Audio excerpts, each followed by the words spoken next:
This is the story of a man of integrity who fathered a deceitful son. Watch and learn the devastating consequence of being a person who cannot be trusted in this eye-opening short story. Mr. Suresh was a man whose word carried weight. In their small town, he was the kind of person people trusted without question. If Mr. Suresh said something would happen, it did. If he gave his word, it was as good as done. His honesty wasn't just a virtue, it was his way of life. His son, Raj, however, was nothing like him. If lying were a trade, Raj would be the best in town.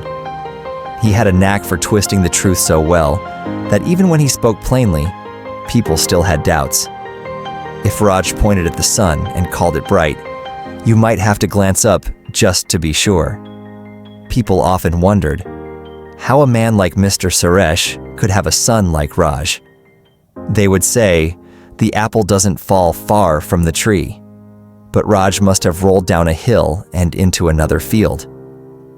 One afternoon, while Mr. Suresh was resting in the barn, a group of children came running, shouting in panic, "Raj is drowning in the lake!" Without hesitation, Mr. Suresh grabbed his swimming gear and ran. His heart pounded. He might have had his differences with Raj, but he was still his son. As he reached the lake, he saw Raj struggling in the water, bobbing up and down, his arms flailing. Without a second thought, Mr. Suresh dived in, swimming with all his strength to reach him. Just as he got close, Raj suddenly stopped struggling, grinned, and burst into laughter. "I tricked you, Dad! I tricked you!" Mr. Suresh stood there, chest deep in water, staring at his son, who was still laughing at his clever little prank. This wasn't the first time. Raj had done this many times before, pretending to be sick, faking injuries, and setting up elaborate tricks just to fool his father. Each time he would laugh, thinking he had outsmarted his old man. As they walked home, Mr. Suresh sighed. "One day, Raj, your lies will put you in a mess you can't get out of." But Raj wasn't listening. A few weeks later, Mr. Suresh took Raj to a farm near the edge of the forest. He needed his help clearing some land. Raj wasn't much for work, but he followed his father anyway.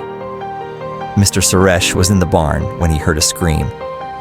"Dad, help! A lion! It's going to kill me!" Mr. Suresh put down his tools, but didn't move. He had heard this tone before. He knew Raj too well. The screaming continued, louder, more desperate. Sighing, Mr. Suresh finally grabbed his gun and stepped outside. Raj was standing there, laughing again. "I tricked you, Dad. You said you wouldn't fall for it again, but I got you." Mr. Suresh clenched his jaw and shook his head. He wasn't angry anymore, just tired. He went back inside without a word. Then, not long after, Raj screamed again. This time, his voice sounded different, shaky, terrified. "Dad, Dad, it's a lion. It's got my foot. Help me." Mr. Suresh didn't even look up. "Raj, you're a good liar," he said, his voice calm. "You almost got me again, but not this time." He continued his work. The barn fell silent. No laughter, no teasing. Just an eerie stillness. After a while, Mr. Suresh stepped outside to gather his tools.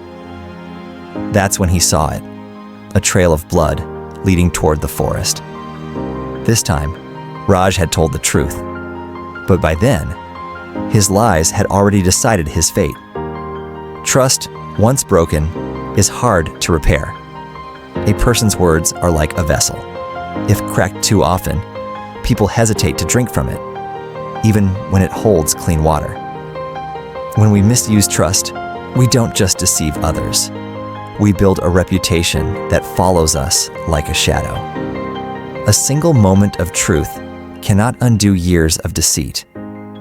By the time we truly need people to believe us, it may already be too late.